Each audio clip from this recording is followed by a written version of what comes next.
6 നമ്പറിന് first prize പോയി. ആ ഞാൻ ലോട്ടറിയിൽ ശരിക്കും എത്ര നമ്പർ ഉണ്ടടി? 6 നമ്പർ. അല്ല നീ എന്നോട്ടെ ലോട്ടറി ഒക്കെ എടുക്കാൻ തുടങ്ങിയേ? ഇപ്പൊ കിട്ടുന്ന സാലറിക്ക് അംബാനി ആവില്ലെന്ന് അറിഞ്ഞ നിമിഷം മുതൽ. സത്യം. ആകെ കിട്ടുന്നത് 15,000 രൂപ. അതിൽ 14 വീട്ടിൽ പോകും. പിന്നെ കിട്ടുന്ന 1000 രൂപ കൊണ്ട് വേണം ഒരു മാസം ജീവിക്കാൻ.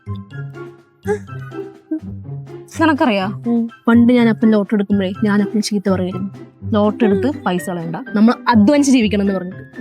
പക്ഷെ ഇപ്പോഴല്ലേ കാര്യം മനസ്സിലായേ. നമ്മൾ മാത്രാണോ ഈ ഗതി പിടിക്കാതിരിക്കുന്നേ?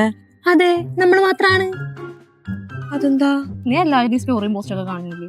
ആടി നമ്മുടെ കൂടെ പഠിച്ച പെണ്ണില്ല അഞ്ജന, അഞ്ജന KR, ആ 10ാം ക്ലാസ്സിൽ എന്നും ദാരിദ്ര്യം മാത്രം പറഞ്ഞുകൊണ്ടിരുന്ന വേണ്ട. ഇപ്പൊ ഓരോ മാസം ഓരോരോ കൺട്രിയിലാ. നമ്മളെന്താ ലാസ്റ്റ് പഞ്ചായത്ത് വിട്ട് പോയത് +2 ടൂറിനാ. ഞാനും കാണാറുണ്ട് അവളുടെ സ്റ്റോറിയും സ്റ്റാറ്റസും ഒക്കെ. അവളാണെങ്കിൽ +2 ജയിച്ച സപ്ലൈ എഴുതിയ. ഇവിടെ +2ലും 10നും ഫുൾ A+ കിട്ടി. നീ എവിടെ ഇരിക്കുന്നു? അതെങ്ങനെ ഓരോ 5 മിനിറ്റും പറഞ്ഞോണ്ടിരിക്കേണ്ട ആവശ്യമില്ല കേട്ടാ. ഈ ചെറിയ പിള്ളേരൊക്കെ ബിസിനസ് തുടങ്ങുന്നതാണ് അസൂയാവുക. എന്താ കഴിവില്ലേ? ഏയ് അതിനൊന്നും കാര്യമില്ല. അതൊക്കെ അവരുടെ അപ്പനപ്പൂപ്പന്മാരുണ്ടാക്കി വെച്ച സ്വത്തുനിന്നാണ് അവർ ബിസിനസ് തുടങ്ങുന്നത്. ഇനി അങ്ങനെ പറഞ്ഞ് സമാധാനിക്കാം. സത്യം. നമ്മളും ഗതി പിടിക്കായിരിക്കില്ലേ? ഗതി പിടിക്കും. പിന്നെ എനിക്കൊരു സമാധാനം, നീ ഗതി പിടിച്ചാ ഞാനും ഗതി പിടിക്കും.